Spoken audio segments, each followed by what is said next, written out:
क्या क्या सलाह चाहिए तुम लोगों को?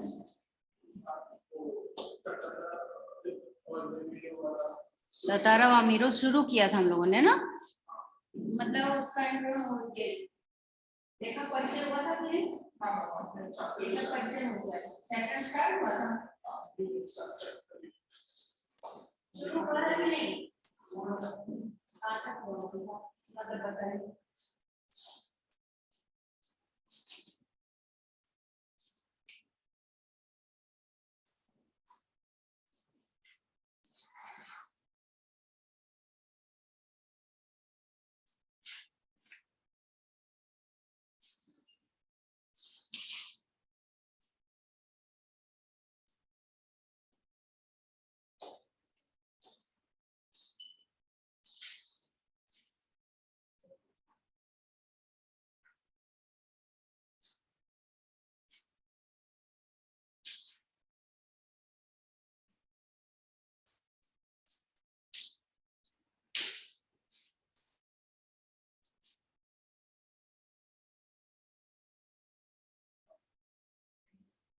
कहाँ तक हुआ था page number?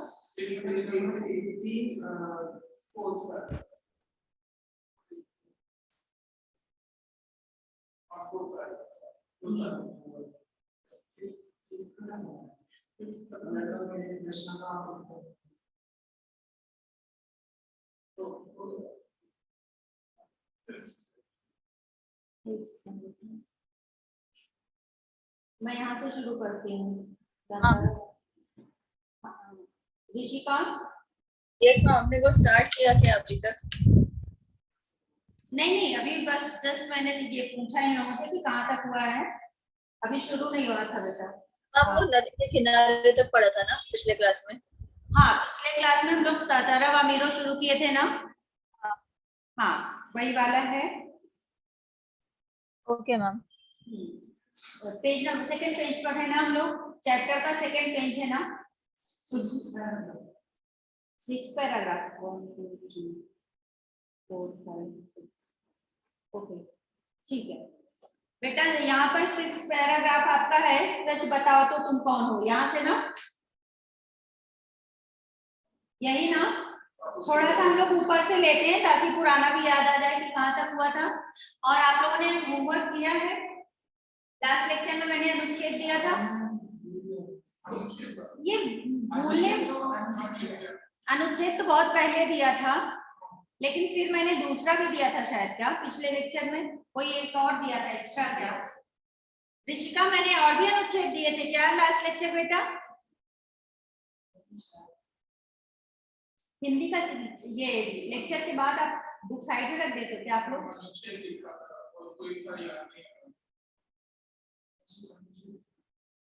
Rishika last lecture में मैंने क्या होमवर्क दिया बेटा, कुछ दिया कि नहीं? मैं वही देख रही हूँ।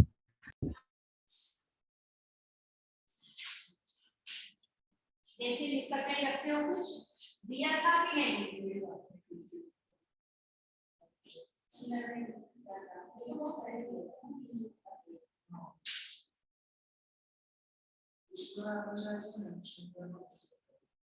होमवर्क में दिया था लास्ट लेक्चर में, ठीक है चलो चर्चा करा देती ना तो शायद नहीं दे, ठीक है चलो कोई बात नहीं। ये जीवन का लक्ष्य के लिए आपने बोला था, मुझे पता नहीं था मिला कुछ मैंने कहा अपने ढंग से भी कर सकते हो। और राइटिंग सुधारो, कैसे सुधरेगी माय राइटिंग? मत करो जल्दी में, टाइम है अभी से अगर सही करोगे तो हो जाएगा, तो बात में हो जाएगा। एग्जाम में ऐसा है कि आप होगा कोई टीचर नहीं चीज करेगी तो क्या होगा, आपको कितना भी नॉलेज है, कितना भी आप दिमाग में सब कुछ है, लेकिन आपके पेज पर अगर आंसर शीट में नहीं सही है तो आपको नजर नहीं आएगा। इंग्लिश की भी ऐसी है, बचपन में बात नहीं पढ़ी राइटिंग के लिए, बड़ी सुधारे बचपन में और हो रहा था। हमारा तो ये राइटिंग के लिए वो लगाना चाहिए, हाँ लगाया था तब भी नहीं सुधरी। मम्मा नहीं बैठी लेकर, मम्मा लेकर बैठती तो सुधर जाती है ना, ऐसी बात है क्या? कि मम्मा बैठी तो भी नहीं सुधरी, मम्मा बचपन से बोलने लगी है। बोल रही है कि पिटाई करके सिखा रही हो, पीटना जरूरी था, पीटना जरूरी था, तब भी नहीं सुधरा रही थी, तब तो फिर कुछ नहीं हो सकती बेटा। लेकिन फिर भी अभी कोशिश करो, है ना। अभी क्या है, अभी आप खुद से समझदार हो गए कि मैं अगर राइटिंग सुधारूंगा तो मेरे लिए अच्छा है ना। बचपन में तो होता है एग्जाम में मम्मा को बोले तो क्या फर्क पड़ता है, ये चीज थी। अभी आप खुद से समझ रहे हैं कि राइटिंग नहीं सही रहेगी तो एग्जामिनर जो पेपर करेगा वो बिना देखे ऐसे ही कुछ मार्क्स दे देगा, है ना। तो उसको सुधारो, अभी भी बोर्ड के लिए बहुत टाइम है।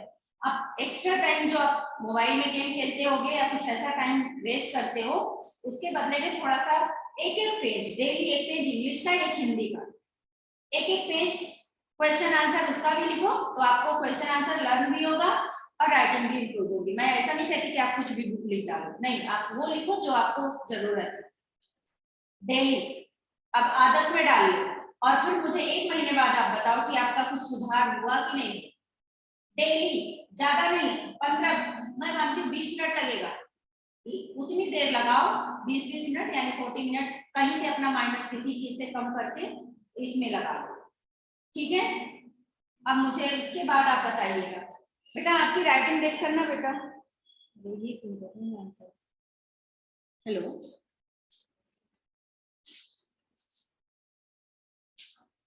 हाँ हाँ,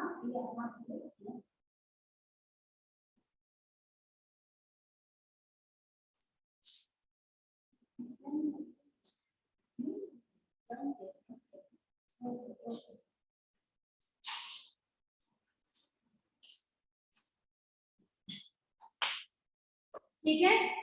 ऋषिका, ऋषिका,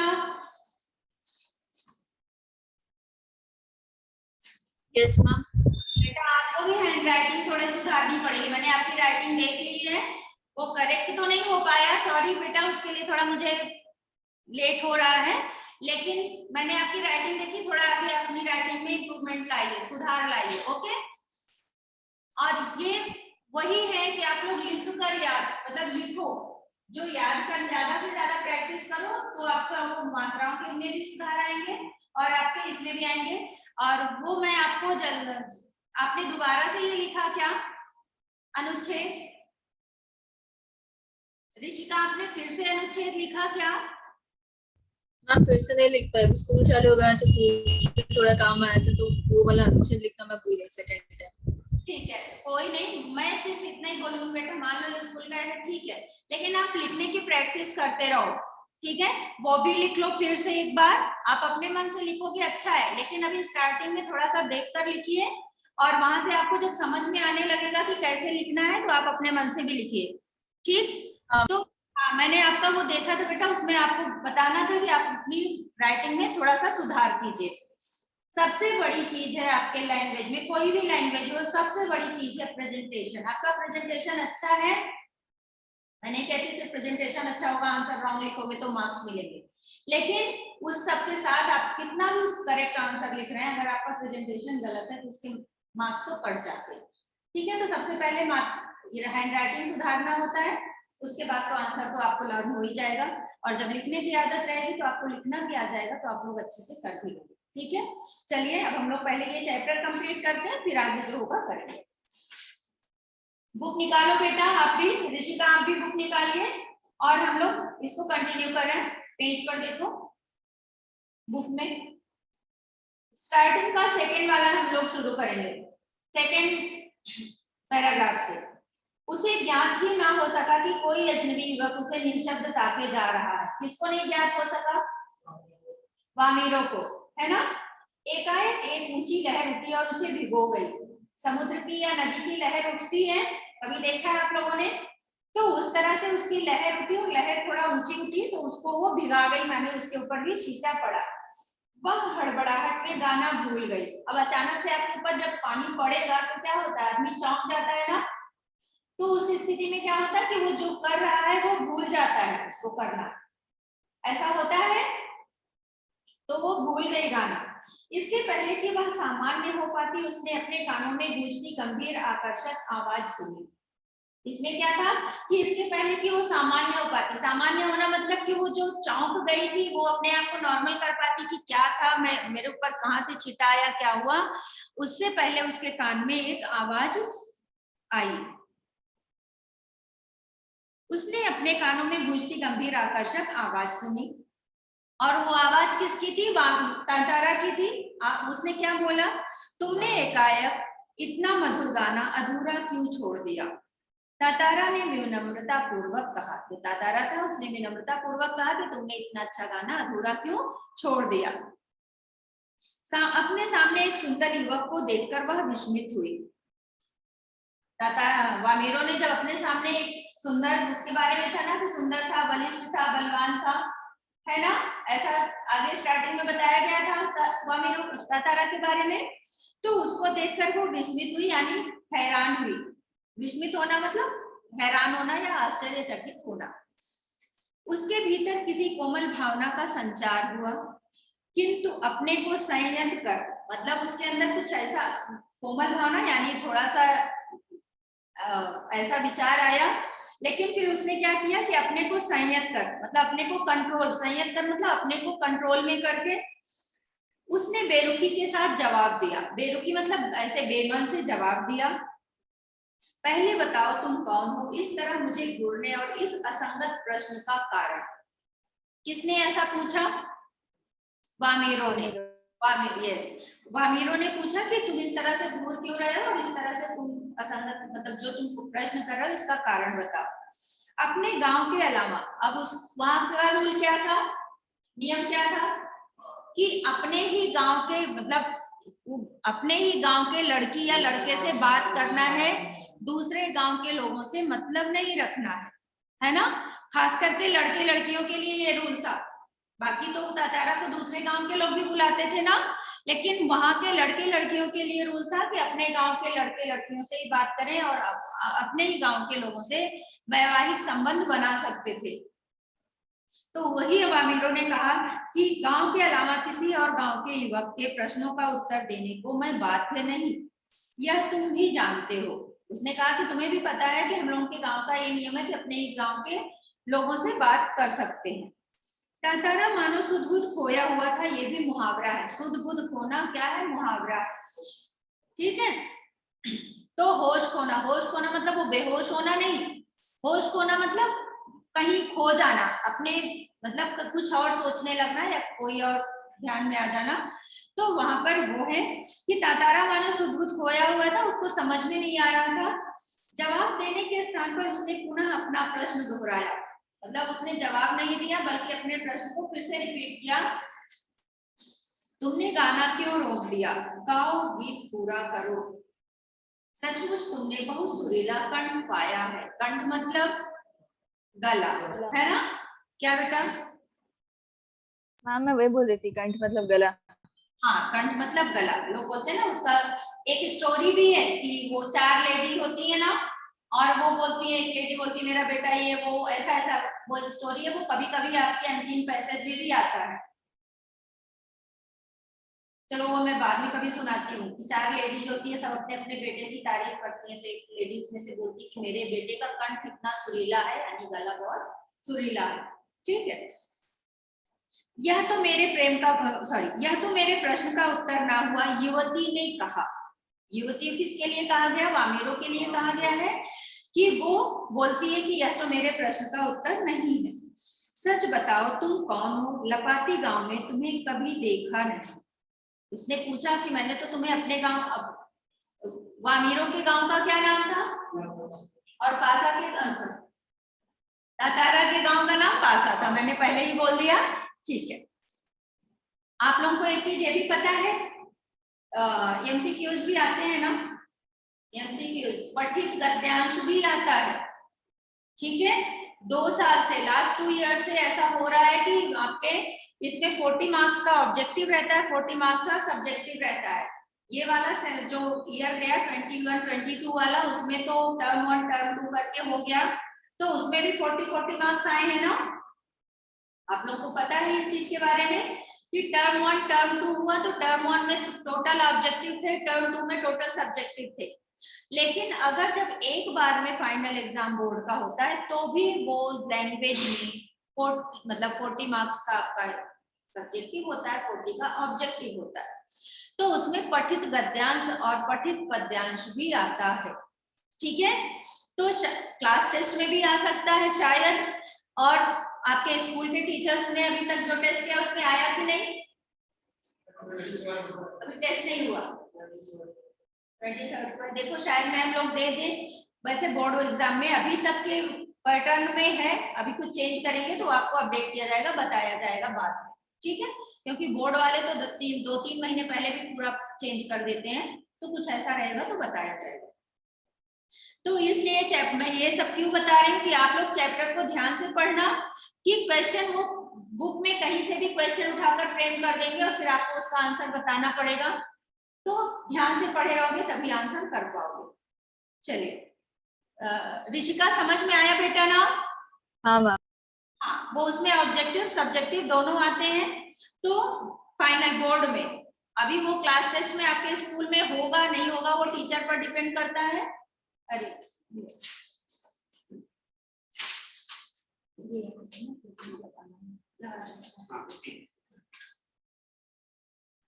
ठीक है, आगे देखिए। सच बताओ तुम कौन हो, लपाती गांव में तुम्हें कभी देखा नहीं। तातारा मानो सम्मोहित था। सम्मोहित मतलब किसी के वश में होना, ऐसा मतलब ऐसा लग रहा था जैसा तातारा वामिरों के वश में हो गया, मतलब उसी को वो देखे जा रहा था, उसको और कुछ समझ नहीं आ रहा था। उसके कानों में युवती की आवाज ठीक से पहुंच ना सकी। उसने पुनः विनय की, तुमने गाना क्यों रोक दिया, गाओ ना। मतलब वो फिर से रिक्वेस्ट करता है कि तुमने गाना क्यों रोक दिया, गाओ ना। युवती झुझला उठी। अब कोई एक बात को बार बार रिपीट करेगा तो अगला आदमी इरिटेट होगा ना, तो वह झुझला उठी, गुस्सा गई, बस कुछ और सोचने लगी। अंततः उसने निश्चय पूर्वक एक बार पुनः लगभग विरोध करते हुए कड़े स्वर में कहा, ढीठता की हद है। ढीठता मतलब जिद बहुत लोग होते हैं ना, जिद्दी कितना भी मना करो वही काम करते हैं। यस, तो उसने कहा कि ढीठता की हद है, मैं जब से प्रश्न परिचय पूछ रही हूँ और तुम बस एक ही राग आलाप रखे हो। एक ही राग आलापना मतलब एक ही बात को बार बार दोहरा रहे हो। गीत गाओ आखिर क्यों, क्या तुम्हें गांव का नियम नहीं मालूम। उसने क्या बोला वामीरों ने कि तुम एक ही बात को बार बार बोल रहे हो, क्या तुम्हें गांव का नियम नहीं मालूम कि एक गांव का लड़का लड़की दूसरे गांव के लोगों से बात नहीं कर सकते। इतना बोलकर वह जाने के लिए तेजी से मुड़ी। इतना बोलने के बाद वह जाने के लिए क्यों, क्योंकि शाम हो चुकी थी और वह अपने घर जाने के लिए मुड़ती है। तातारा को मानो कुछ होश आया। अभी तक तातारा बिल्कुल ऐसा वो गुमसुम खोया हुआ था, सुध खोया हुआ था, और जब वो अपने घर जाने के लिए मुड़ती है तो उसको जैसे कुछ होश आया कि ये तो जा रही है करके उसे अपनी गलती का एहसास हुआ। क्या गलती का एहसास हुआ? कि मैं एक ही बात को बार बार दोहरा रहा हूँ, और इस चीज का उसे एहसास हुआ। वह उसके सामने रास्ता रोककर मानो गिड़गिड़ाने लगा। वह उसके सामने खड़ा हो गया और गिड़गिड़ाने लगा कि वो उसको एक तो बोल रहा था गाना सुना कर जाओ, दूसरा वो बार बार जब बोल रही थी तो वो एक ही बात को रट लगाए हुए था। और फिर उसने माफी मांगी, मुझे माफ कर दो, जीवन में पहली बार मैं इस तरह विचलित हुआ हूँ। तुम्हें देखकर मेरी चेतना लुप्त हो गई थी। चेतना मतलब मेरे अंदर जो शक्ति थी, मेरी जो बाकी ये थी वो लुप्त होना मतलब गायब हो गई थी। मेरे अंदर का जो चेतना मतलब क्या, जो क्षमता थी, कोई चीज को सोचने समझने की क्षमता थी, वो गायब हो गई थी। मैं तुम्हारा रास्ता छोड़ दूंगा, बस अपना नाम बता दो। उसने क्या बोला कि अपना नाम बता दो, मैं तुम्हारा रास्ता छोड़ दूंगा। तातारा ने विवशता में आग्रह किया। उसकी आंखें युवती के चेहरे पर केंद्रित थी। उसकी किसकी? तातारा की आंखें जो थी वो कहाँ थी? युवती के चेहरे पर केंद्रित, मतलब वो सिर्फ वामीरों को देखे जा रहा था। उसके चेहरे पर सच्ची विनय थी। विनय मतलब विनम्रता के भाव थे। वो जो बात पूछ रहा था उसको विनय भाव से पूछा था। एक होता है ना गुस्से में बहुत ऐसा दिखाकर, अकड़ दिखाकर, और एक होता है विनम्र, तो विनम्रता से पूछ रहा था। अब वामीरो जब इतना वो ऐसा करके बोलता है कि मुझे अपना नाम बता दो बस, तो उसने अपना नाम बताया वामीरो। एक रस घोलती आवाज उसके कानों में पहुंची, वामीरो वामीरो, वाह कितना सुंदर नाम है, कल भी आओगी ना यहाँ? तातारा ने याचना भरे स्वर में कहा। अब जब वामीरो ने अपना नाम बता दिया तो तातारा फिर उससे पूछता है कि कल फिर यहाँ आओगी? ऐसा वो याचना, याचना मतलब निवेदन, क्या बेटा? रिक्वेस्ट। हाँ, रिक्वेस्ट, किसी से निवेदन करना, याचना करना, निवेदन करना, रिक्वेस्ट करना, तो वो ऐसा बोलता है। यहाँ तक क्लियर? सबको समझ में आ गया? रिश्ता समझा बेटा? हाँ आगे, नहीं शायद कभी नहीं। अब उसने, वामीरो ने क्या बोला? नहीं शायद कभी नहीं। वामीरो ने अनमनस्कता पूर्वक कहा, अनमनस्कता मतलब बिना मन से, और झटके से लपाती के तरफ बेसुध सी दौड़ पड़ी। पीछे तातारा के वाक्य गूंज रहे थे, और पीछे से तातारा के वाक्य गूंज रहे थे, मतलब जो उसने बोला था वो उसके कानों में ऐसा लग रहा था अभी भी सुनाई दे रहा है। वामीरो मेरा नाम तातारा है। अब वामीरो ने पूछा नहीं, फिर भी तातारा ने अपना नाम बताया कि वामीरो मेरा नाम तातारा है। कल मैं इसी चट्टान पर प्रतीक्षा करूंगा। प्रतीक्षा का मतलब आप बताओ? इंतजार करूंगा। बाट जोहूंगा, बाट जोहना क्या है? ये मुहावरा है। बाट जोहना मतलब रास्ता देखना, रास्ता देखना या हाँ राह देखना, रास्ता। बाट का मतलब रास्ता होता है ना बेटा, तो राह देखना। जोहना मतलब देखना, इंतजार करना, बाट जोहना। जरूर आना, उसने क्या बोला कि कल मैं इसी चट्टान पर प्रतीक्षा करूंगा, बाट जोहूंगा, जरूर आना। वामीरो रुकी नहीं, भागती ही गई। तातारा उसे जाते हुए निहारता रहा, निहारना मतलब देखता रहा। वामीरो घर पहुंचकर भीतर ही भीतर कुछ बेचैनी महसूस करने लगी। अभी वामीरो घर पहुंच गई और फिर उसको क्या लगा? वो अंदर ही अंदर थोड़ी सी बेचैन हो रही थी, घबरा रही थी। उसके भीतर तातारा से मुक्त होने की एक झूठी छटपटाहट थी। अभी क्या है कि उसके अंदर वो तातारा को देखी थी, तो तातारा को देखकर उसके मन में कुछ विचार आए थे और वो उससे भूलना चाहती थी, लेकिन फिर भी वो उसके अंदर, यहाँ पर क्या है कि उसके भीतर तातारा से मुक्त होने की एक झूठी छटपटाहट थी। वो उससे मुक्त तो होना चाहती थी, उसको भुलाना तो चाहती थी। एक झल्लाहट में उसने दरवाजा बंद किया और मन को किसी और दिशा में ले जाने का प्रयास किया। उसने दरवाजा को बंद किया और अपने मन को कहीं और लगाने की कोशिश की, लेकिन उसका ध्यान उसी तातारा की ध्यान, मतलब उसका विचार जो है उसके तातारा की बातों में ही बार बार जा रहा था, उसका ध्यान उधर ही जा रहा था। बार बार तातारा का याचना भरा चेहरा उसकी आंखों में तैर जाता। जो तातारा ने याचना की थी, रिक्वेस्ट किया था, उसका वो फेस उसके आंखों में बार बार सामने आ जाता था। यहाँ है आंखों में तैर जाता। आंखों में तैर जाना मतलब सामने ऐसा समझ दिखाई देना। उसने तातारा के बारे में कई कहानियां सुन रखी थी। स्टार्टिंग में आप लोगों ने पढ़ा था ना कि तातारा कैसा इंसान था। उसके बाद से भगवान का गिफ्ट जैसा, उसमें मानते थे लोग की दैवीय शक्ति थी। बाकी बताओ, और चीज बताओ, वो तो अलग चीज है। हाँ, दयालु था, परोपकारी, मददगार था। जो भी उसको बुलाता था वो अपना कर्तव्य समझकर दौड़ा आता था। शक्तिशाली था, बलिष्ठ था, है ना? ये सारे शब्द उसके लिए यूज किए गए हैं, प्रयोग किए गए इस पाठ में। तो वही है, उसने तातारा के बारे में कई कहानियां सुन रखी थी। उसकी कल्पना में वह एक अद्भुत साहसी युवक था। जैसे अभी किसी के बारे में कोई सुन रखेगा तो वो ऐसा सोचेगा ना, अच्छा वो सबकी बहुत मदद करता है, तो बहुत साहसी है, बहुत हिम्मती है, बहुत मददगार है। तो वही वामीरो ने सुन रखा था, वही यहाँ पर है कि उसकी कल्पना में वह एक अद्भुत साहसी युवक था, किंतु वही तातारा उसके सम्मुख एक अलग रूप में आया। कैसा? सुंदर, बलिष्ठ, किंतु बेहद शांत, सभ्य और भोला। वह कैसा था? सुंदर था, बलिष्ठ था, बलिष्ठ मतलब बलवान था, किंतु बेहद शांत, और लेकिन वो शांत था, सभ्य और भोला था। ठीक है? उसका व्यक्तित्व कदाचित वैसा ही था जैसा वह अपने जीवन साथी के बारे में सोचती रही थी। यहाँ पर क्या है, वामीरो जैसा अपने जीवन साथी मतलब क्या होता है, हाँ मतलब जो उसका लाइफ पार्टनर बनता है ना। तो अभी क्या है, एक एज के बाद तो शादी होती है, सबकी होती है। तो एक जब एक उम्र के बाद लोगों की एक हो जाती है ना कि मुझे ऐसा ही लड़का चाहिए, मुझे ऐसी ही लड़की चाहिए, ऐसा ये प्रकृति का नियम है, ठीक है, कि शादी होती ही है और लोग उस एज में पहुंचने पर लोगों की थोड़ा सा सोच होती है। तो उसी तरह से वामीरो ने जैसा अपने बारे में, जीवन साथी के बारे में सोचा था, वो सारे गुण इसमें वामीरो में, सॉरी, तातारा में थे।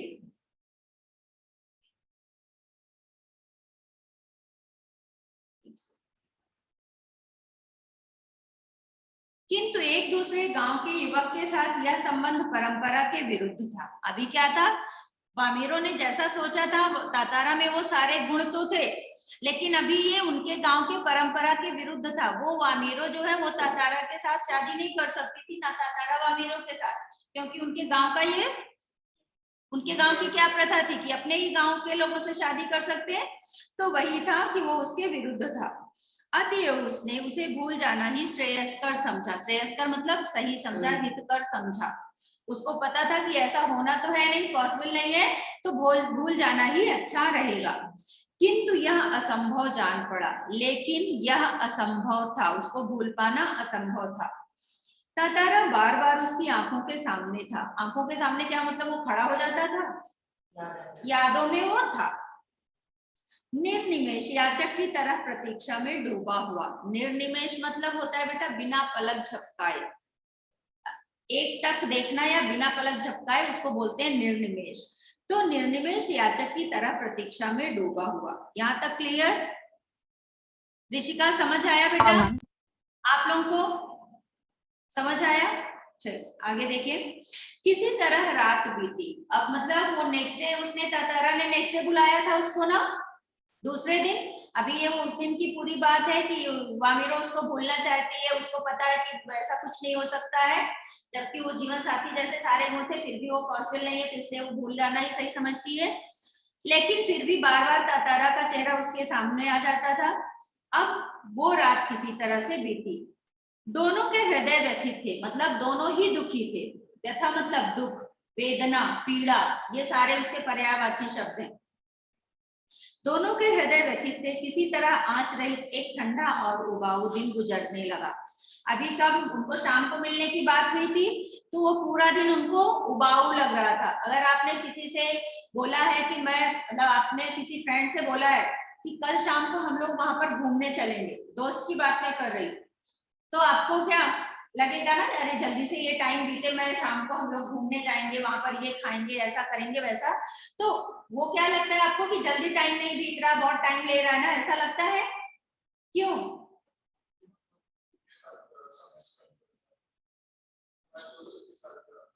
हाँ वही वही मैं बोल रही हूँ कि दोस्तों के साथ नहीं, ऐसा नहीं, काफी बहुत दिनों के बाद आपका कोई दोस्त मिलने के लिए बोले, है ना, ऐसा डेली वाले दोस्त नहीं। आपका दोस्त कहीं बाहर गया हो और वो बोले कि मैं कल शाम को आऊंगा तो हम सब लोग मिलेंगे, तो आपको लगता है ना, अरे वो जल्दी से टाइम आ जाए और हम लोग मिल जाए। क्यों आपको ऐसा लगता है? हाँ सच में यार, मैंने पूछ लिया इसलिए, सच में लगता है ना कि जल्दी से टाइम बीते, हम दोनों फ्रेंड एक साथ आए। तो यहाँ पर ये लोग दोस्त तो नहीं थे, लेकिन फिर भी इन लोगों को था कि जल्दी से समय बीते और शाम को मिले।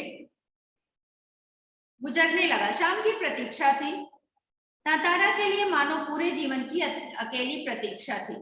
उसके गंभीर और शांत जीवन में ऐसा पहली बार हुआ था। तातारा के लिए क्या था कि उसका जीवन कैसा था, शांत था, गंभीर था, लेकिन उसके जीवन में ऐसा पहली बार हुआ कि जब वो किसी चीज के लिए इतना प्रतीक्षा कर रहा है, इंतजार कर रहा है।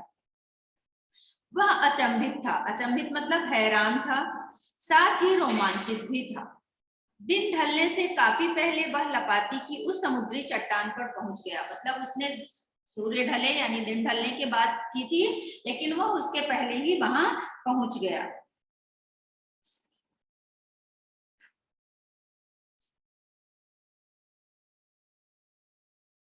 एक सेकंड। वामीरों की प्रतीक्षा में एक एक पल पहाड़ की तरह भारी था। इंतजार की घड़ी बहुत लंबी होती ना, ऐसा होता है ना, अगर आप कहीं स्टेशन पर गए हैं, स्टेशन पर गए और आपकी ट्रेन लेट हो गई या फ्लाइट थोड़ा लेट हो गई, तो वो टाइम नहीं बीतता है, ऐसा है एक्सपीरियंस? ऐसा एक्सपीरियंस नहीं है? अगर आप फ्लाइट के लिए गए, भाई वैसे तो सब टाइम से ही जाती है, लेकिन कभी कभी होता है ना, किसी कारणवश अगर वो लेट हो गई तो वो टाइम नहीं बीतता, बहुत मुश्किल टाइम, मतलब वो लगता है कि अरे ये टाइम बीत ही नहीं रहा है। तो उसी तरह से वो प्रतीक्षा कर रहा था, इंतजार कर रहा था, और वो उसका टाइम यहाँ पर देखिए, वामीरो की प्रतीक्षा का एक एक पल पहाड़ की तरह भारी था। उसके भीतर एक आशंका भी दौड़ रही थी। आशंका मतलब शक था, भय था कि वो होगा कि नहीं। आशंका मतलब किसी चीज का डर, ये ऐसा होगा या नहीं होगा। तो उसको किस चीज का डर था? वामीरो आएगी कि नहीं आएगी, उसको इस चीज की आशंका थी। आशंका भी दौड़ रही थी, अगर वामीरो ना आई तो। वह कुछ निर्णय नहीं कर पा रहा था, सिर्फ प्रतीक्षारत था। वो कुछ समझ नहीं पा रहा था, सिर्फ इंतजार कर रहा था। बस आस की एक किरण थी जो समुद्र की देह पर डूबती किरणों की तरह कभी भी डूब सकती थी। इसका मतलब समझ में आया? आस, आस मतलब आशा। लोग सुना? हाँ बेटा बोलिए, ऋषिका कुछ बोल रहे हो? हाँ मैम, आशा होप बोलते हैं उसको। हाँ, आशा होती ना, हम लोग किसके आशा, उम्मीद के सहारे। आशा और उम्मीद होता है सेम, आशा और उम्मीद पर ही चलते ना, ऐसा हो जाएगा शायद, ऐसा हो जाएगा शायद। तो यहाँ पर क्या कहा गया है कि, एक मिनट, बस आज की एक किरण थी जो समुद्र की देह पर डूबती किरणों की तरह कभी भी डूब सकती। उसको इस चीज की आशा तो थी कि वो आएगी, लेकिन ऐसा भी हो सकता है कि शायद वो ना आए। ठीक है, तो वही यहाँ पर है कि सूर्य की समुद्र की देह पर डूबती किरणों की तरह कभी भी डूब सकती थी। वह बार बार लपाती के रास्ते पर नजरें दौड़ाता। अभी किसी को देखने के लिए, इंतजार करने के लिए क्या वही रास्ता देखते ना जिधर से उसको आना है, तो उसी तरह से वो लपाती की तरह बार बार अपनी नजरें दौड़ाता। सहसा नारियल के झुरमुटों में उसे एक आकृति कुछ साफ हुई, कुछ और कुछ और। यहाँ पर है नारियल के झुरमुटों। नारियल का एक पेड़ नहीं, वहां पर ढेर सारे नारियल के पेड़ थे, और उसके पीछे से कोई आ रहा है, ऐसा शाम होने को थी ना, तो ऐसा लग रहा था उसके पीछे से कोई आ रहा है, कोई आ रहा है। तो दूर से क्लियर नहीं था, फिर और आगे, फिर और आगे, ऐसा करते करते वो कुछ और ऐसा करके वो साफ हुई। उसकी खुशी का ठिकाना न रहा। अब वो मतलब समझ गया, स्पष्ट दिखने लगी तो समझ गया कि अब वामीरो आ गई है, और फिर उसकी खुशी का ठिकाना ना रहा। ये भी मुहावरा है। सचमुच वह वामीरो थी। बेटा मैंने बोला है जितना मुहावरा है उसके नीचे अंडरलाइन कर लो। वैसे तो मैं मुहावरे के टाइम में सब कराऊंगी, लेकिन आपको पता रहेगा तो आप खुद से भी वाक्य बना सकते हैं। ठीक है, मैम, सचमुच। ये पहाड़ की तरह भारी था, ये मुहावरा है क्या? पहाड़ की तरह भारी होना। नहीं नहीं बेटा, वो मुहावरे नहीं है। पहाड़ की तरह भारी वो मुहावरा नहीं है। Okay ma'am. खुशी का ठिकाना नारा जहां है, मैं वो बताती जा रही हूँ बेटा। बाट जो हूँगा, खुशी का ठिकाना नारा है, इसके पहले भी कहीं पर था, मैंने हर जगह बताया बेटा वो। हाँ, सुध बुध खोना, ये सब मुहावरा है। सचमुच वह वामीरो थी, लगा जैसे वह घबराहट में थी। अभी क्या है कि जिन्होंने तातारा ने देखा कि हाँ वो वामीरो है, लेकिन वामीरो कैसी थी? घबरा रही थी। किस चीज के लिए घबरा रही थी? क्योंकि उसके गांव के नियम के विरुद्ध वो काम कर रही थी, इसलिए वो घबरा रही थी। वह अपने को छुपाते हुए बढ़ रही थी। उसको ये भी डर था कि मुझे कोई देख ना ले, इसलिए वो अपने आप को छुपा रही थी और आगे बढ़ रही थी। बीच बीच में इधर उधर दृष्टि दौड़ाना ना भूलती। बीच में इधर उधर दृष्टि मतलब नजर, इधर उधर अपनी नजरें भी घुमाती थी कि कोई देख तो नहीं रहा है। फिर तेज कदमों से चलती हुई तातारा के सामने आकर ठिठक गई। ठिठक जाना मतलब रुक जाना। दोनों शब्दहीन थे, दोनों ही बोल नहीं रहे थे। दोनों ही शब्दहीन थे मतलब दोनों ही बोल नहीं रहे थे। कुछ था तो दोनों के भीतर बह रहा था। मतलब सिर्फ क्या था, एक दूसरे को देख रहे थे, एक दूसरे से बोल नहीं रहे थे, सिर्फ एक दूसरे को देखे जा रहे थे। यहाँ वही है कि कुछ था जो दोनों के भीतर बह रहा था। एक टक निहारते हुए वे जाने कब तक खड़े रहे। अब वो क्या कर रहे थे? एक दूसरे को देख रहे थे। कुछ बोल नहीं रहे थे, सिर्फ एक दूसरे को देखते हुए जाने कब तक खड़े रहे। सूरज समुद्र की लहरों में कहीं खो गया था। सूरज क्या है, अभी तक क्या हो गया, डूब गया। मतलब सूर्यास्त हो चुका था, अंधेरा होने होते बिल्कुल सूरज कहाँ चला गया। यहाँ पर क्या कहा गया कि समुद्र की लहरों में डूब गया, यानी बिल्कुल अंधेरा हो गया था। अंधेरा बढ़ रहा था। अचानक वामीरो कुछ सचेत हुई। अभी अंधेरा, काफी अंधेरा हो गया। अचानक वामीरो को समझ में आया, अरे तो बहुत अंधेरा हो गया। और फिर उसने क्या किया, घर की तरफ दौड़ पड़ी। तातारा अब भी वहीं खड़ा था, निश्चल शब्दहीन। वामीरो तो अपने घर की तरफ चल पड़ी, लेकिन तातारा अभी भी वहां पर खड़ा हुआ था। यहाँ तक क्लियर? निश्चल मतलब बिना किसी चल, मतलब बिना सोचे समझे वैसे ही खड़ा हुआ था। शब्दहीन मतलब बिना बोले। दोनों रोज उसी जगह पहुंचते और मूर्तिवत एक दूसरे को निर्निमेष ताकते रहते। अब क्या हो गया कि दोनों वहां पर जाते थे और बिना बोले एक दूसरे को निर्निमेष, निर्निमेष मतलब क्या बताया था अभी मैंने, बिना पलक झपकाए, यानी एक टक। ठीक है, एक टक देखना निर्निमेष कहलाता है। बस भीतर समर्पण था जो अनवरत गहरा रहा था। उन लोगों के भीतर क्या था, एक दूसरे के प्रति समर्पण था, जो कि अंदर ही अंदर और गहरा होता जा रहा था। लपाती के कुछ युवकों ने इस मूक प्रेम को भांप लिया। अब लपाती के लोगों ने क्या किया, अब कोई चीज एक दिन दो दिन तो समझ में आती है, जब डेली का डेली कोई काम होता है तो लोग उसको समझ जाते हैं कि ये क्या है, क्यों ऐसा हो रहा है। तो उसमें उन लोगों ने भाप लिया इस मूक प्रेम को। मूक मतलब बिना बोले। ये लोग क्या करते थे, बोलते नहीं थे, सिर्फ एक दूसरे के पास खड़े रहते थे, रोज मिलते थे और चले जाते थे। तो लोगों ने उसको भाप लिया, मतलब समझ गए, और खबर हवा की तरह बह उठी। अगर कोई अच्छी खबर होती है तो थोड़ा धीरे चलती है, लोगों के पास तक धीरे धीरे पहुंचती है, लेकिन अगर कोई ऐसी छिपाने वाली खबर होती है तो बहुत जल्दी फैलती है। होता है ऐसा ना? तो उसी तरह से यहाँ पर वो खबर जो थी कैसे फैल गई, हवा की तरह। हवा की स्पीड ज्यादा तेज होती है ना, वैसे तो करंट की होती है करंट, लेकिन यहाँ पर हवा भी होती है, तो हवा की तरह वो बात फैल गई। वामीरो लपाती ग्राम की थी और तातारा पासा का। दोनों का संबंध संभव ना था। अभी सबको पता है कि इन दोनों का रिश्ता संभव नहीं है, ऐसा होगा नहीं, क्योंकि उन दोनों के गांव की जो रीति है, और पहले के समय में क्या होता था, रीति रिवाज को लोग बहुत ज्यादा मानते थे, तो इसलिए ऐसा होना इम्पॉसिबल था, यानी असंभव था। रीति अनुसार दोनों को एक ही गांव का होना आवश्यक था।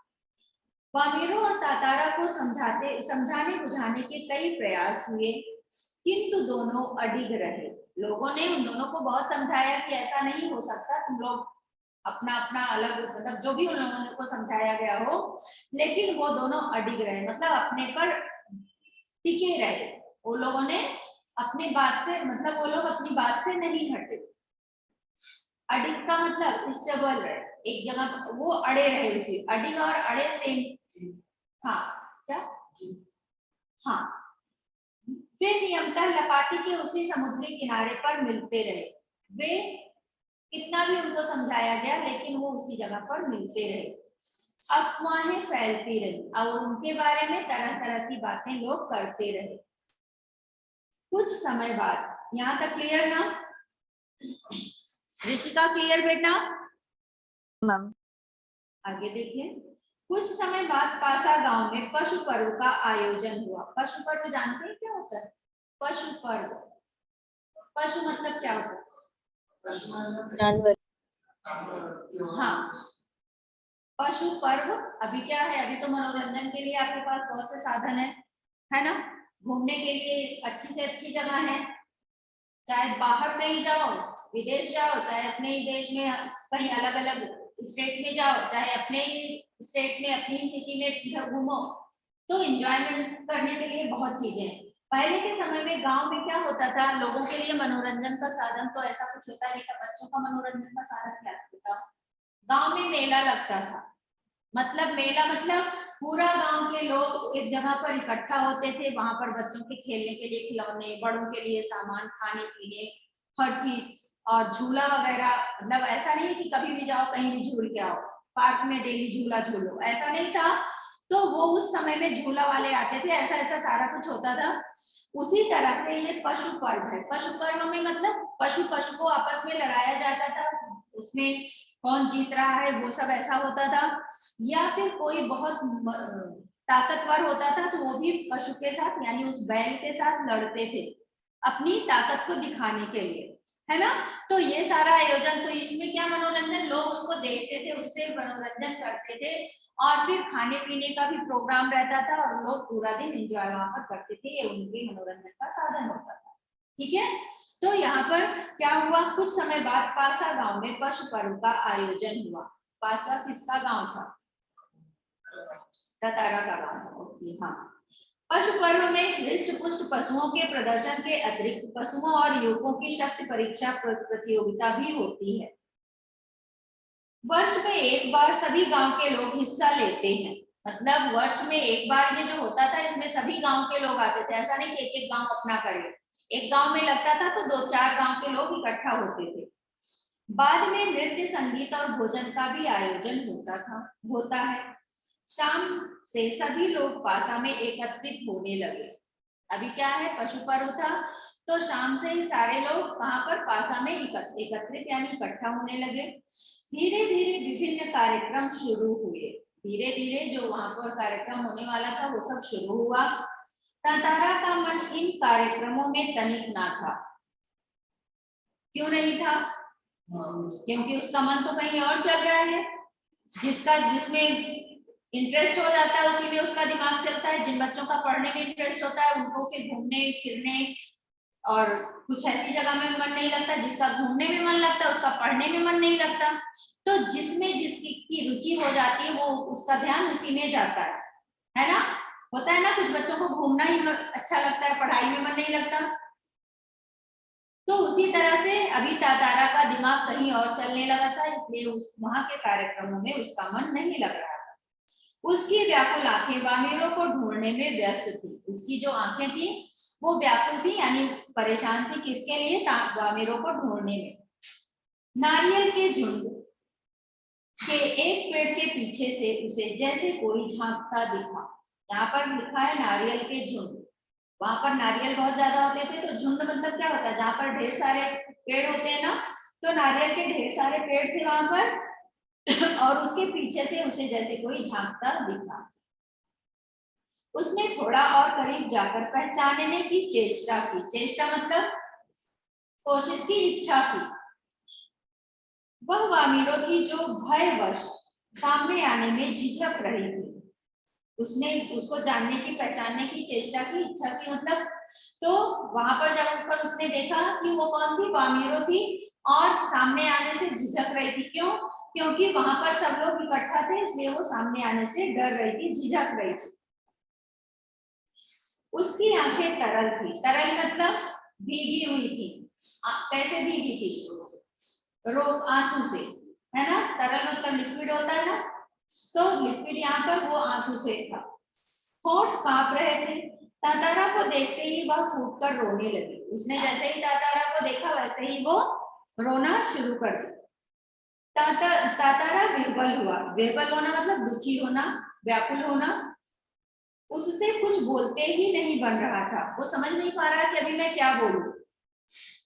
रोने की आवाज लगातार ऊंची होती जा रही थी। उसकी रोने की आवाज लगातार धीरे धीरे ऊंची ही हो रही थी। तातारा किंग कर्तव्य विमूढ़ था। किंग कर्तव्य विमूढ़ मतलब जिसको कुछ समझ में नहीं आ रहा था कि अभी मैं क्या करूं। ठीक है।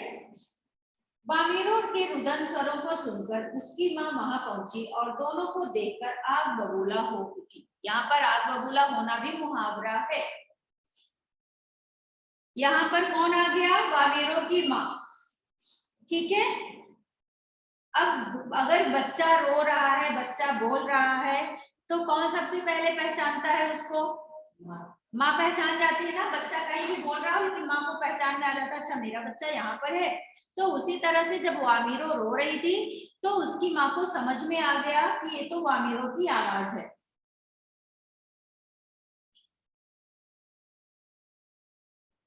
रुदन को सुन, हाँ, ऊंची होती जा रही थी। तातारा किंकर्तव्य विमूढ़ था। वामीरो के रुदन स्वरों को सुनकर उसकी माँ वहां पहुंची और दोनों को देखकर आग बबूला हो गई। और जब उसने तातारा और वामीरो को एक साथ देखा तो वो बहुत ज्यादा, आग बबूला होना मतलब बहुत ज्यादा क्रोधित होना, ठीक है, वो बहुत ज्यादा गुस्सा हो गई। सारे गांव की उपस्थिति में यह दृश्य उसे अपमानजनक लगा। अभी क्या होता है कि एक तो वो नियम के विरुद्ध था और ऊपर से जब उन्होंने मतलब वामीरो और तातारा एक साथ थे और वहां गांव के लोग भी थे, इसकी वजह से उनको क्या हुआ, अपमानजनक वो लग रहा था कि उनकी बेटी और दूसरे गांव के लड़के के साथ है, इसलिए वो उनको अपमानजनक लग रहा था। इस बीच गांव के कुछ लोग भी वहां आ पहुंचे, आ गए। वामीरो की मां क्रोध में उफन उठी। अब ऐसे में क्या होता है कि गांव के लोग भी वहां पर इकट्ठा हो गए और वामीरो की मां क्रोध से बिल्कुल क्या हो गया, उफन उठना मतलब, उफनना मतलब बहुत ज्यादा बढ़ जाना, वो बहुत ही ज्यादा, एक तो गुस्सा होती है, एक होता है कि बर्दाश्त ना होना, तो उस तरह से वो क्रोध से उफन उठी। उसने तातारा को तरह तरह से अपमानित किया। अब उसने किसको बोला, अपनी बेटी को नहीं कुछ बोला, तातारा को ही बहुत ज्यादा उसने डांटा, बोला, जो भी उसको मन में आया उस तरह से उसने अपमानित किया। गांव के लोग भी तातारा के विरोध में आवाजें उठाने लगे। गांव के जो लोग थे वो भी तातारा को ही बोलने लगे। यह तातारा के लिए असहनीय था। क्यों असहनीय था? अगर किसी का बहुत ज्यादा सम्मान होता है, रिस्पेक्ट होता है, सब उसको बहुत प्यार करते हैं और अचानक से उसको भला बुरा कहना शुरू करेंगे तो क्या लगेगा, उसको बर्दाश्त होगा? अगर किसी का बहुत अच्छा इज्जत, मतलब किसी की बहुत इज्जत है, बहुत सम्मान मिलता है, उसको लोग बहुत प्यार करते हैं और अचानक से आकर उसके साथ उल्टा सीधा बोलना शुरू करें, उसको डांटना, अपमान करना शुरू करें, तो उस इंसान को वो बर्दाश्त नहीं होता है। एक होते हैं कि जो थोड़ा सा सह लेते हैं, एक होते हैं कि वो तुरंत फटाफट जवाब देते हैं, उसका बहस करते हैं। तो यहाँ पर तातारा ने क्या किया, बहस नहीं किया, लेकिन गुस्सा उसको आई। यह तातारा के लिए असहनीय था। वामीरो अब भी रोए जा रहे थे। वामीरो क्या है, वो अभी भी रो रही है। तातारा भी गुस्से से भर उठा। उसे जहां विवाह की निषेध परंपरा पर क्षोभ था। निषेध मतलब नो, निषेध का मतलब बताइए। धूम्रपान निषेध है, निषेध मतलब रोक, यस, मना, ठीक है। निषेध का मतलब रोक, मना या रोक, ऐसा भी बोल सकते हैं, रुकावट, रोक, मना, ये सारे उसके आएंगे। तो उसे जहां विवाह की निषेध परंपरा पर क्षोभ, क्षोभ मतलब दुख है, दुख था, वहीं अपनी असहायता पर खींच। अब उसको क्या था कि वो उसकी सहायता नहीं कर पा रहा था, इस चीज पर वो गुस्सा भी हो रहा था। खींच मतलब गुस्सा। वामीरो का दुख उसे और गहरा कर रहा था और जो वामीरो का दुख था वो उसको और भी दुखी कर रहा था, गहरा कर रहा था। उसे मालूम ना था कि क्या कदम उठाना चाहिए। अब उसको, किसको, तातारा को समझ में नहीं आ रहा था कि अभी क्या करना चाहिए। अनायास उसका हाथ तलवार की नोक पर जा टिका। अनायास मतलब बिना कुछ सोचे समझे उसका हाथ कहाँ चला गया, तलवार की मूठ पर। मूठ क्या होता है, हैंडल, तलवार को पकड़ने के लिए होता है ना, तो उसको तलवार की मूठ पर बोलते हैं। तो उसका हाथ जो है अनायास ही तलवार की मूठ पर जा टिका। क्रोध में उसने तलवार निकाली और कुछ विचार करता रहा। आप लोगों को पता है इंसान गुस्से को शांत करने के लिए क्या करता है, सबके अलग अलग तरीके होते हैं। ऋषिका, किसी को गुस्सा आता है बेटा तो गुस्से को कैसे वो कंट्रोल में करता है, अपने मतलब उसको कैसे शांत करता है? मैम वो कुछ अच्छा सोच सकता है। क्या? मैम कुछ अच्छा सोच के। हाँ, सबका अलग अलग तरीका होता है, कुछ अच्छा सोचकर। कुछ लोग कंट्रोल में अपने गुस्से को, जब बहुत गुस्सा लगती है, कंट्रोल में करने के लिए क्या करते हैं, मुट्ठी को ऐसा बंद करके दबाते हैं, कुछ लोग क्या करते हैं, वहां से हट जाते हैं, कुछ लोग क्या करते हैं, पानी पी लेते हैं, सबका अलग अलग तरीका होता है, लंबी सांस लेते हैं। हाँ, तो सबका अपना अलग अलग तरीका होता है। तो यहाँ पर क्या हुआ, तातारा को जब गुस्सा आई तो उसका हाथ जो है कहाँ चला गया, वो कुछ कर तो नहीं सक रहा था, मजबूर था, असहाय था, लेकिन उसके क्रोध में उसका हाथ कहाँ चला गया, तलवार की नोक पर चला गया।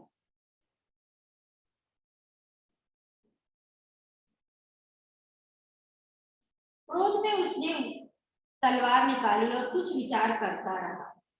क्रोध लगातार अग्नि की तरह बढ़ रहा था।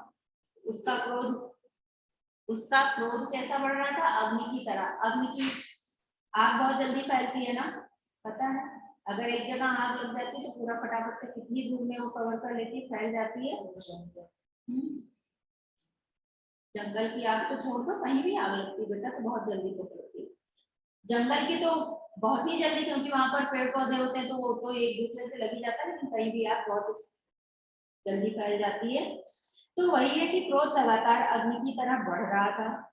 लोग सहम उठे। अब लोग क्या है, सहम उठे मतलब डर गए जब उसने अपनी तलवार, क्यों, क्योंकि लोगों की क्या मान्यता थी कि उसकी तलवार भी क्या है, दैवीय शक्ति है।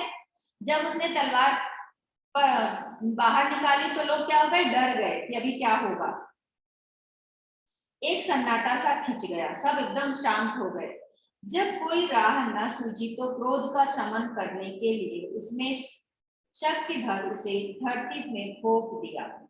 क्रोध का शमन, क्रोध को शमन मतलब शांत करने के लिए उसने क्या किया, शक्ति भर उसे धरती में घोंप दिया, यानी धरती में घुसा दिया और ताकत से उसे खींचने लगा, और पूरी ताकत के साथ उसको खींचने लगा। वह पसीने से नहा उठा। अब जब कोई मेहनत का काम, ताकत का काम करते हैं तो क्या होता है, पसीना छूटता है ना। हाँ, तो उसी तरह से पसीने से नहा उठा। सब घबराए हुए थे। वह तलवार को अपनी तरफ खींचते खींचते दूर तक पहुंच गया। उसने क्या किया, तलवार को जो घुसाया था उसको खींचते खींचते काफी दूर तक पहुंच गया। वह हाँफ रहा था, मेहनत का काम कर रहा था इसलिए वह हाँफ रहा था। अचानक जहां तक लकीर खिंच गई वहां एक दरार होने लगी। दरार मतलब क्या होता है बेटा, डिवीजन, दोनों अलग अलग, वो बीच में निशान पड़ जाता है ना, उसको दरार बोलते हैं। तो इस तरह से वहां पर दरार पड़ने लगी, मानो धरती दो टुकड़ों में बंटने लगी हो। ऐसा लगा जैसे धरती जो है, पृथ्वी जो है वो दो टुकड़ों में बंट रही हो। एक गड़गड़ाहट सी गूंजने लगी और लकीर की सीध में धरती फटती ही जा रही थी। जहां लाइन खींच रही थी वो, वहां पर धरती क्या हो रही थी, फट रही थी, वो अलग हो रही थी, एक दूसरे से अलग हो रही थी। द्वीप के अंतिम सिरे तक तातारा धरती को मानो क्रोध में काटता जा रहा था। जो द्वीप था वो क्या किया उसने, एक छोर से दूसरे छोर तक काटता चला जा रहा था। सभी व्याकुल हो उठे, सभी घबरा उठे। लोगों ने ऐसी दृश्य की कल्पना न की थी, लोगों ने ऐसे दृश्य की कल्पना भी ना की थी कि ऐसा भी हो सकता है। वे सिहर उठे मतलब डर गए। उधर वामीरो फटती हुई धरती के किनारे चीखती हुई दौड़ रही थी। तातारा तातारा तातारा, उसकी करो चीख मानो गड़गड़ाहट में डूब गई थी। आवाज, गड़गड़ाहट की आवाज इतनी तेज थी कि वामीरो की आवाज उसमें सुनाई नहीं दे रही थी। तातारा दुर्भाग्यवश दूसरी तरफ था। अब क्या है, जब धरती को वो काट रहा था तो तातारा इस साइड में था, बाकी के लोग उस साइड में थे, वामीरो उस साइड में थी। और फिर इस तरह से क्या हुआ कि तातारा दुर्भाग्यवश दूसरी तरफ था। द्वीप के अंतिम सिरे तक धरती को चाकता हुआ जैसे ही अंतिम छोर पर पहुंचा, द्वीप दो टुकड़ों में विभक्त हो चुका था। विभक्त मतलब अलग हो चुका था। एक तरफ तातारा था, दूसरी तरफ वामीरो। तातारा को, मैम, हाँ बेटा, हम डिवीजन होने के बाद क्या हुआ वो समझा नहीं। क्या चीज, डिवीजन होने के बाद क्या हुआ वो समझा नहीं। हाँ एक मिनट। अंतिम छोर पर पहुंचा, द्वीप दो टुकड़ों में विभक्त हो गया। जब वो जहां पर तलवार उसने घुसाकर वो ऐसे फाड़ता जा रहा था, मतलब ऐसा करते हुए जा रहा था, तो वहां पर वो क्या, धरती दो भागों में विभक्त हो रही थी, वो द्वीप दो भागों में विभक्त यानी अलग हो रहा था, है ना। एक तरफ तातारा था और वो अलग हो रहा था, तो एक तातारा जिस साइड में राइट हैंड से वो कट कर रहा होगा तो ये साइड में तातारा है और लेफ्ट साइड में बाकी के लोग हैं और वामीरो है, ठीक है। तो वहां पर क्या हुआ है कि एक तरफ तातारा था, दूसरी तरफ वामीरो। तातारा को जैसे ही होश आया उसने देखा उसकी तरफ का द्वीप समुद्र में धंसने लगा। जो तातारा के साइड का द्वीप था वो कहाँ जा रहा था, समुद्र में वो धंसने लगा। वह छटपटाने लगा। अभी उसको समझ में आया कि अरे ये तो समुद्र में जा रहा है, तो वो छटपटाने यानी परेशान होने लगा। उसने छलांग लगाकर दूसरा सिरा थामना चाहा। थामना मतलब पकड़ना। उसने छलांग लगाई कि वो दूसरा किनारा पकड़ ले और बच जाए, किंतु पकड़ ढीली पड़ गई। लेकिन जो पकड़ा वो क्या हो गई, ढीली पड़ गई, मजबूती से पकड़ नहीं पाया। वह नीचे की तरफ फिसलने लगा। और क्या हो गया, वो नीचे की तरफ फिसलने लगा। वह लगातार समुद्र की सतह की तरफ फिसल रहा था। समुद्र की सतह मतलब समुद्र की तरफ ना, वो ऊंचाई से कहा, समुद्र की तरफ फिसल रहा था। उसके मुंह से सिर्फ एक ही चीख उभर कर डूब रही थी, वामीरो वामीरो वामीरो वामीरो। उधर वामीरो भी तातारा तारा तारा पुकार रही थी, मतलब इधर से वामीरो उधर से तातारा, ऐसी आवाज आ रही थी। यहाँ तक क्लियर ना ऋषिका, आप लोगों को? ठीक है, आगे देखिए। तातारा लहूलुहान हो चुका था। अभी क्या, जब वो पकड़ छूटी उसकी तो वो चोट लगी ना जगह जगह, और फिर वो लहूलुहान हो गया यानी खून से लथपथ हो चुका था। वह अचेत होने लगा और कुछ देर बाद उसे कोई होश नहीं रहा। वह कटे हुए द्वीप के अंतिम भूखंड पर पड़ा हुआ था, जो कि दूसरे हिस्से से संयोगवश जुड़ा था। बहता हुआ तातारा कहाँ पहुंचा, बाद में उसका क्या हुआ, कोई नहीं जानता। इधर वामीरो पागल हो उठी। अभी क्या, वामीरो जो है तातारा की उसमें पागल हो गई, उसके चाहत में, मतलब उसको याद करते करते वामीरो वो पागल हो गई। वह हर समय तातारा को खोजती हुई उसी जगह पहुंचती और घंटों बैठी रहती। उसने खाना पीना छोड़ दिया। परिवार से वह एक तरफ विलग हो गई। विलग मतलब अलग हो गई। अभी क्या, वो ऐसा काम करती थी तो परिवार के लोगों ने इतना ध्यान नहीं है, वो उसको छोड़ दिए। लोगों ने उसे ढूंढने की और बाद में उसको ढूंढने की लोगों ने बहुत कोशिश की, किंतु कोई सुराग ना मिल सका। और बाद में उसको खोजना भी चाहे तो उसका कुछ पता नहीं चला। आज न तातारा है न वामीरो, किंतु उनकी यह प्रेम कथा घर घर में सुनाई जाती है। निकोबारियों का मत है कि तातारा की तलवार से कार निकोबार के जो टुकड़े हुए उसमें दूसरा लिटिल अंडमान है। ठीक है, कार निकोबार और लिटिल अंडमान दो भागों में डिवाइड हुए हैं ना, तो वो है जो कार निकोबार से आज 96 किलोमीटर दूर स्थित है। निकोबारी इस घटना के बाद दूसरे गांव में भी आपसी वैवाहिक संबंध करने लगे।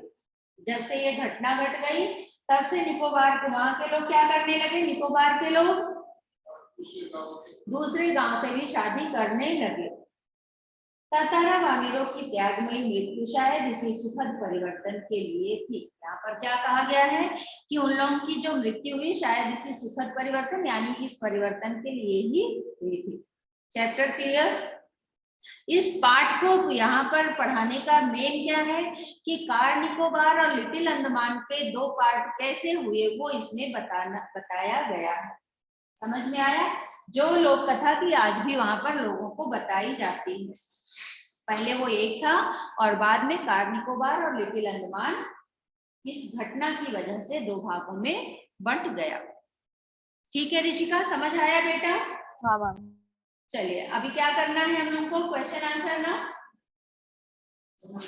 आज ब्रेक हो गया, वही मैं पूछने वाली थी, आज आपने ब्रेक नहीं देखा, हुआ कि नहीं? अच्छा अभी ले लो ब्रेक भाई 5 मिनट का। ऋषिका हाँ मैम। 5 मिनट्स का ब्रेक ले लो बेटा, फिर लिखना शुरू करते हैं। 32 हुए हैं, 37 तक आप